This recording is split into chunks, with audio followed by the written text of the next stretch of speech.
Whatever it is that you use as your excuse to offer your vibration sets the tone for your point of attraction.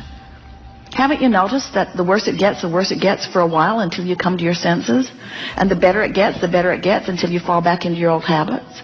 In other words, haven't you noticed that you can get on a run where you're feeling really good and things just get better and better and better, and then some old person shows up in your life or something happens and you get refocused, or you watch CNN, or you go to the movie on global warming and you have a sort of resistance relapse? So we want you to feel the power of your life experience. And the reason that we are taking such a dynamic, dramatic approach to it is because you have had such publicity about something that is causing so many of you to think in a negative way about something that matters to you so intensely. And we've been saying to you for a while that this is the time of awakening. And what the time of awakening means is it's a time of greater contrast, which means it's a time of launching more rockets, which means it's a time of more answering, which means it's a time of more energy flowing, which means it's a time when, if you line up with the energy that is creating worlds and the energy that is a vibrational match to who you are, you thrive in enormous ways. And if you don't thrive in big ways. That's why the rich are richer and the poor are poorer and the well are weller and the sick are sicker. And the middle ground is not as obvious as it once was, because the energy that creates worlds is moving faster than it ever has before, which means it behooves you to find ways to move in the direction of the energy. You don't have to keep up with the energy that creates worlds, but you better be moving in the direction of the energy that creates worlds. Otherwise, it's really hard on you. It's like you're driving down the freeway and you collide with an automobile that's moving the same way that you are. It's not as devastating as if you collide with an automobile that's coming from the other direction. When you get moving in the direction of the energy, you have a much more comfortable ride than when you're bucking the current. When you move against the current that you have been asking for and summoning and has been coming for all of this time, it doesn't work out very well for you. And the first signal that you're doing that is the emotion, the negative emotion that you feel. So, the briefest way to explain it is that you are source energy. You come forth into a physical body. Life causes you to ask for more. That asking is then answered by source energy, because source energy gives its undivided attention to what you are asking for. And as law of attraction is responding to this culmination of all that you are, it creates a very powerful calling or source. Do you acknowledge that law of attraction is a factor in your life experience? Have you shown to yourself that when you hold something as your object of attention, sooner or later, and usually sooner, it shows up in your experience? Do you acknowledge that as you have been in this physical body, you have been thinking a lot of thoughts that now make up the basis of your point of attraction? Do you acknowledge that you have thought thoughts before that you're not thinking now, and since you're not thinking them now, it's not part of your basis of attraction? Do you understand that it's only the thought that is actively being thought that is your basis of attraction? Well, please understand that that is so. You didn't feel very confident about that. But we want you to know that thoughts that you thought before are not affecting you now unless you're still thinking them. And so people worry about unconscious thoughts or subconscious thoughts. And we want to say to you, if it's so subconscious or unconscious that you're not having any emotion around it, then it's not big enough that it has any pulling power.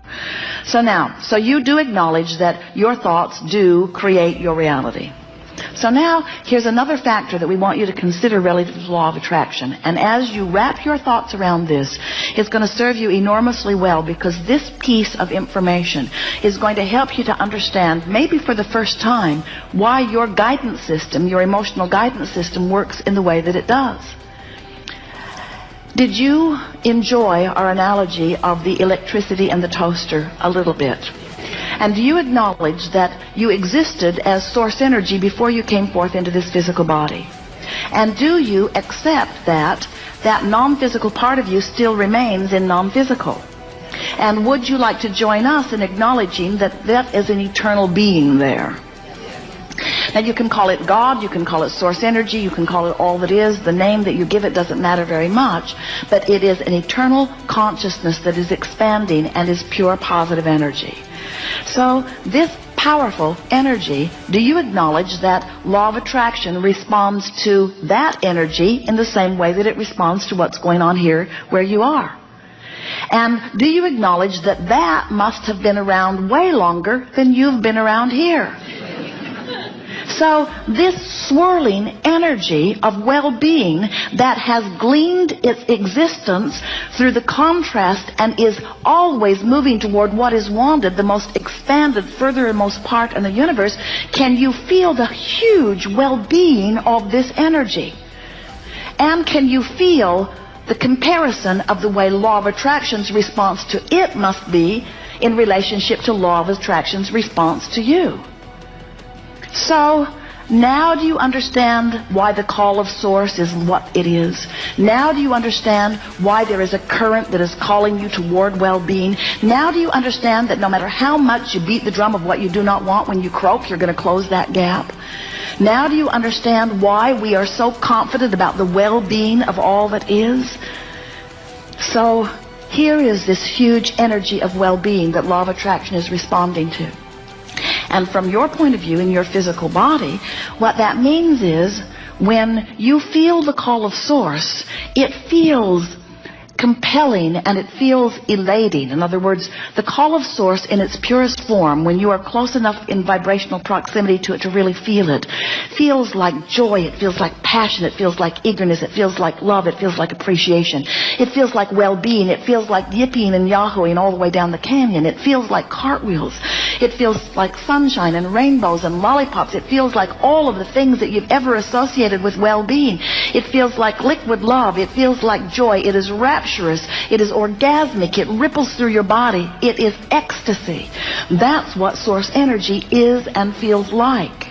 So, this you that is you, do you get this sense that as you are born here and you have exposure to experience and you give birth to rockets of desires, that the larger part of you expands because of what you've lived and then stands there with law of attraction responding to it, calling you toward it.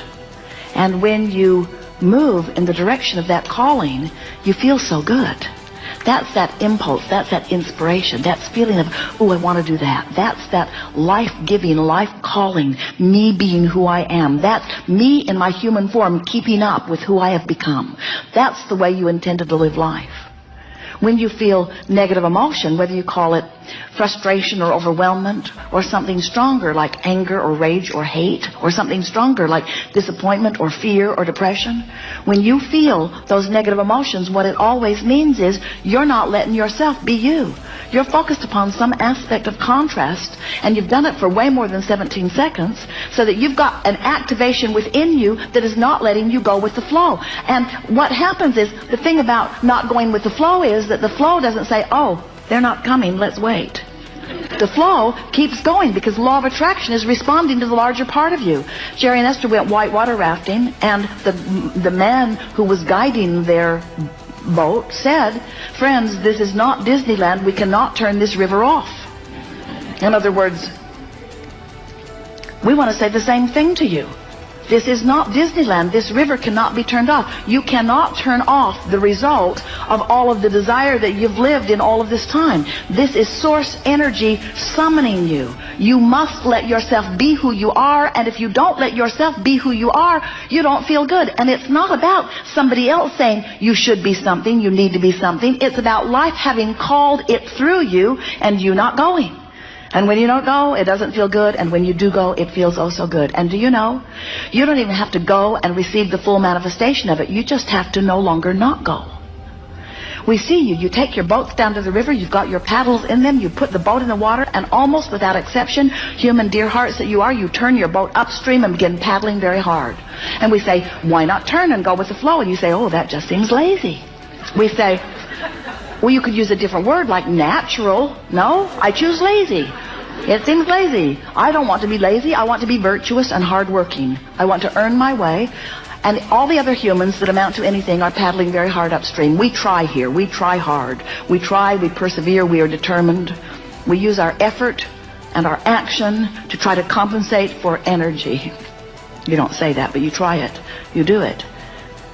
And we say, nothing that you want is upstream.